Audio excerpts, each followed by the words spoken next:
Ahli Parlimen Jelutong RSN Raya menggesa pihak berkuasa mengambil tindakan segera terhadap aktivis Tamim Dahri Abdul Razak susulan penularan satu video yang didakwa menunjukkan individu itu memijak simbol suci agama Hindu. Dalam satu kenyataan media yang dimuat naik di akaun Facebook peribadinya hari ini, Raya berkata lebih 96 jam telah berlalu sejak klip video tersebut tular di media sosial.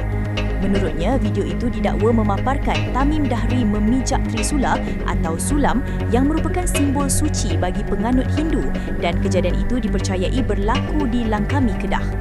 Raya berkata susulan insiden itu, banyak laporan polis telah dibuat di seluruh negara selain satu perhimpunan aman turut diadakan di luar Ibu Pejabat Polis Daerah Sentul bagi menuntut tindakan segera dan tegas terhadap Tamim Dahri Abdul Razak. Sehubungan itu, beliau mempersoalkan tindakan yang telah diambil oleh pihak berkuasa setakat ini.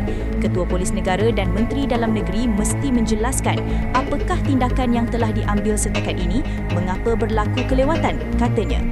Raya turut memberi amaran bahawa sebarang kelewatan dalam menahan dan mendakwa Tamim Dahri Abdul Razak boleh dianggap sebagai amalan double standard.